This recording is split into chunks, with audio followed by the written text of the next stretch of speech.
बहुत ही दूर दराज गांव में एक रात बहुत ही आंधी और तूफान आता है। गरज चमक के साथ बारिश होती है। उस रात सारी रात बारिश बहुत जोरों से बरसती है। उसी गांव में गरीब किसान अपने बूढ़े माँ बाप के साथ रहता है, जिसका नाम रामू है।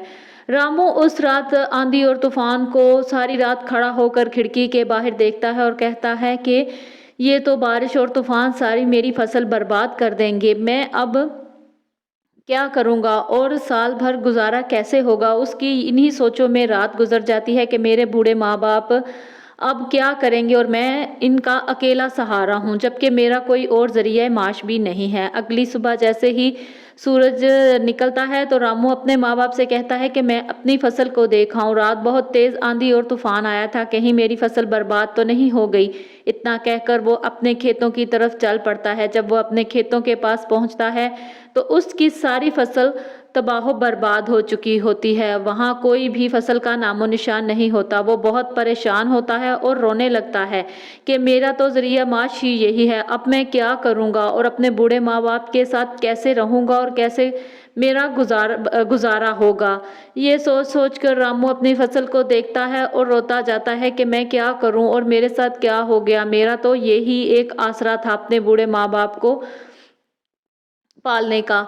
मेरा तो और कोई ज़रिया माश भी नहीं। वो कहता है कि मैं शहर चला जाऊंगा, गांव को छोड़ दूंगा। ये कहकर वो घर वापस आने लगता है कि उसे किसी की रोने की आवाज़ आती है। जब उसे किसी की आवाज़ आती है तो वो सोचने लगता है कि आवाज़ तो कहीं ये यहीं कहीं से आ रही है। वो इधर उधर देखता है कि कौन रो रहा है। इतने में उसे एक चिड़िया और उसके दो बच्चे नजर आते हैं जख्मी हुए, और चिड़िया रो रही होती है। किसान उससे पूछता है कि चिड़िया क्यों रो रही हो, क्या हुआ है। वो कहती है कि इस बारिश और तूफान में मेरा घर खराब हो गया है, टूट कर नीचे गिर चुका है, और मेरे बच्चे जो भी कल ही पैदा हुए हैं जख्मी हो गए हैं। अब मैं क्या करूं, मेरा तो कोई घर नहीं और मैं इन्हें कैसे इनकी देखभाल करूंगी। किसान कहता है कि तुम परेशान ना हो, मैं तुम्हारी मदद करता हूँ। मैं तुम्हारा घर भी लगा दूंगा ऊपर, और तुम्हारे बच्चों को भी दवा लगा देता हूँ ताकि वो ठीक हो जाए, तुम रो ना। वो वहाँ से कोई जड़ी बूटियाँ लाता है और उनकी दवाई सी बनाकर चिड़िया के बच्चों को लगाता है, और उसका घोंसला भी उठाकर दरख्त पर रख देता है और उसके बच्चों को भी उसमें उठाकर रख देता है। चिड़िया बहुत खुश होती है और उसका शुक्रिया अदा करती है। कहती है कि तुम बहुत ही अच्छे इंसान और भले इंसान हो, लेकिन तुम्हारी शक्ल से लग रहा है कि तुम भी कोई परेशान हो। क्या हुआ, तुम्हें भी कोई परेशानी है, बताओ मुझे। चिड़िया इससे कहती है कि तुम भी बहुत परेशान हो, मुझे लगता है कि तुम्हारा भी कोई बहुत बड़ा नुकसान हुआ है। तुम मुझे बताओ कि तुम्हारे साथ क्या हुआ। वो कहता है कि जो रात बारिश और तूफान आया था, उस बारिश और तूफान में मेरा सब कुछ तबाह बर्बाद हो गया है। मेरी फसल सारी खराब हो चुकी है। एक वही फसल थी जिसकी आमदनी से मेरा घर चलता था। मेरे दो बूढ़े माँ बाप हैं, अब मैं क्या करूं। अब मैं ये गांव छोड़कर शहर जा रहा हूं ताकि मैं को वहां कोई मेहनत मजदूरी करके अपने माँ बाप का सहारा बन सकूं। चिड़िया कहती है कि परेशान ना हो, मैं तुम्हें एक खजाने का पता बता सकती हूँ अगर तुम चाहो तो। किसान बहुत ही हैरान और परेशान हो जाता है। चिड़िया कहती है कि वो खजाना बहुत ही दूर पहाड़ियों में है, उसे हासिल करने के लिए तुम्हें बहुत दूर जाना पड़ेगा, और उस खजाने में से तुम इतना ही खजाना लेना जितना तुम्हें जरूरत हो, ज्यादा नहीं लेना, नहीं तो वो तुम्हें नुकसान पहुंचाएगा। चिड़िया उसे सब समझा देती है उस खजाने के बारे में। तो किसान चिड़िया के बताए हुए रास्ते पर चलने लगता है। बहुत देर चलने के बाद वो बहुत दूर जंगलों में आ जाता है और बहुत ही दूर तक चलता रहता है। आखिरकार वो एक जंगल में पहुंच जाता है तो उसे भूख लगने लगती है। वो बहुत ही परेशान हो जाता है कि अब क्या करूं, मुझे तो भूख लग गई है और बहुत जोरों की, और मेरे पास तो खाने को भी कुछ नहीं है। वो इधर उधर देखता है कि शायद उसे कोई दरख्त नजर आ जाए फल का और वो फल खा सके। इधर उधर देखने के बाद उसे एक आम का दरख्त नजर आता है जिस पर बहुत सारे आम लगे होते हैं। वो बहुत खुश होता है, वहां से पत्थर उठाता है और जैसे ही वो दरख्त पर पत्थर मारने लगता है सारे आम गायब हो जाते हैं। ये देखकर किसान बहुत ही हैरान हो जाता है और डर जाता है कि ये क्या हो गया। वो कहता है कि सारे आम किधर गए। उसे दरख्त में से आवाज आने लगती है कि सारे आम गायब हो गए हैं। एक तो तुम लोग सारे फल खा जाते हो और दूसरा हमें ही काट देते हो, और पहले तो हमारे फल खाते हो और बाद में हमें ही नुकसान पहुंचाते हो। तुम लोगों की वजह से माहौल में इतनी आलूदगी फैल चुकी है। अगर तुम लोग एक दरख्त काटते हो तो उसके बदले 2 दरख्त लगाया करो, ताकि दरख्त कम ना हो और आलूदगी भी कम हो। किसान दरख्त की बात सुनकर बहुत ही शर्मिंदा होता है और दरख्त कहता है कि मैं तो एक दरख्त हूँ और अपनी बात लोगों तक नहीं पहुँचा सकता, लेकिन तुम लोगों तक ये बात पहुँचा सकते हो कि अगर वो एक दरख्त काटते हैं तो 2 दरख्त लगाएं। किसान कहता है कि मैं तुम्हारी बात आगे तक जरूर पहुँचाऊंगा और सबको आगाही दूंगा। इतने में उस दरख्त पर दोबारा आम आ जाते हैं और आम नीचे गिरते हैं तो किसान आम उठाकर खाने लगता है, और जब उसका पेट भर जाता है तो वो दरख्त का शुक्रिया अदा करता है और आगे की तरफ निकल जाता है।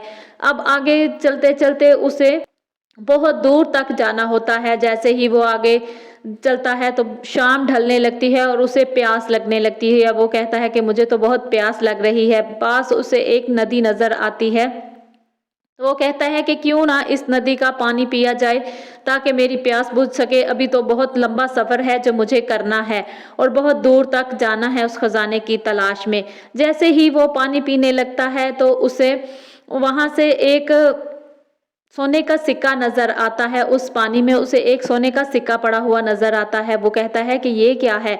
वो जैसे ही उसे बाहर निकालता है तो वो सोने के सिक्कों को देखता है कि ये कहीं वहीं से खजाना तो नहीं आ रहा जिस खजाने की तलाश में मैं जा रहा हूँ। वो सोचता है कि अब मेरे ख्याल से कि खजाना कहीं दूर नहीं, अब पास ही आ चुका है जो इस नदी में बह रहा है। चिड़िया ने उसे यही बताया था कि वहां से एक नदी भी गुजरती है और वहीं पर वो खजाना है। किसान खुश होकर थोड़ा और आगे जाता है तो उसे एक गार दिखाई देता है। वो उस गार के अंदर चला जाता है। जैसे उसे चिड़िया ने बताया था कि वहाँ एक पुल है, वो पुल पार करोगे तो तुम्हें खजाना मिल जाएगा।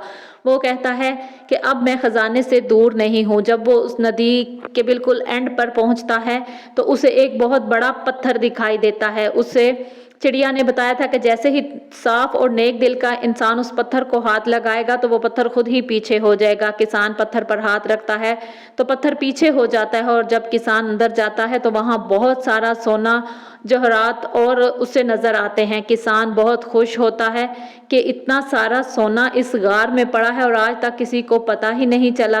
किसान अपनी जरूरत के मुताबिक वहां से सोना उठाने लगता है और एक पोटली सी बनाता है, उसमें लेकर वो जाने लगता है कि मेरी बस इतनी ही जरूरत है जिसमें मेरा गुजारा हो जाएगा। किसान पोटली उठाकर वहां से बाहर निकलने लगता है और अपने घर को वापस आने लगता है कि रास्ते में उसे कुछ डाकू दिखाई देते हैं। वो कहते हैं कि इस पोटली में क्या है, हमें दो ये पोटली। दूसरा डाकू कहता है कि तुम पोटली हमें दो, हम इसमें देखें कि आखिर तुम लेकर क्या जा रहे हो इस गार से। इतने में वो चाकू निकाल लेता है तो किसान घबरा जाता है और पोटली उनके हवाले कर देता है। कहता है कि इसमें कुछ नहीं है। वो जैसे ही पोटली को खोलते हैं तो उनकी आंखें चकाचौंध हो जाती हैं और हैरान रह जाते हैं कि इतना सोना तुम कहाँ से लेकर आ रहे हो और ये सोना तुम्हें कहाँ से मिला। किसान उन्हें बताता है कि ये मैंने उस गार में से लिया है जहाँ सोने का ढेर लगा हुआ है। वो कहता है कि वहां तो कोई जा ही नहीं सकता, वहां से तो पत्थर आगे जाने ही नहीं देता। तुमने ये खजाना वहां से कैसे निकाला। किसान उन्हें सारी बात बताता है कि मैंने अपनी ज़रूरत के मुताबिक ही वो लिया है। वो कहते हैं कि हमें भी वहां लेकर चलो, हम भी वहां से खजाना लेना चाहते हैं। किसान डर के मारे उनके आगे आगे चलने लगता है। वो किसान को कहते हैं कि जाओ अब उस पत्थर को तुम ही हटाओ। डाकू उस गार के बारे में पहले ही जानते हैं, लेकिन वो जानते थे कि वो पत्थर किसी से नहीं हटता। किसान को कहते हैं कि तुम जाओ और वो हमें पत्थर पीछे करके दो। किसान कहता है मैं पत्थर तो पीछे कर दूंगा, लेकिन तुम लोग इतना ही सोना लोगे जितनी तुम लोगों को जरूरत होगी। उससे डाकू कहता है कि तुम आगे चलो और अपना काम करो, बाकी हमारा काम हम पर छोड़ दो। किसान आगे होता जाता है और वो पत्थर उन्हें पीछे कर देता है। चोर बहुत ही खुश हो जाते हैं और भागकर गार के अंदर दाखिल हो जाते हैं। बहुत सारा सोना देखकर वो हैरान रह जाते हैं कि इतना सारा सोना यहाँ पड़ा है। वो भागे अंदर जाते हैं और सोने को देखकर बहुत ही खुश होने लगते हैं कि इतना सारा सोने के अब हम मालिक हैं। वो किसान की जो पोटली थी वो नीचे गिरा देते हैं और ज़ोर ज़ोर से हंसने लगते हैं कि हम तो अब इस सारे सोने के मालिक बन चुके हैं। वो किसान को नहीं देखते कि वो किधर गया और किधर नहीं। किसान अपनी पोटली उठाकर वहाँ से भाग जाता है और वो पत्थर आगे आ जाता है, वो गार में बंद हो जाते हैं। किसान अपनी पोटली उठाता है और वहाँ से निकल जाता है। वो कहता है कि लालच की सज़ा बुरी होती है, लालच हमेशा इंसान को ले डूबता है।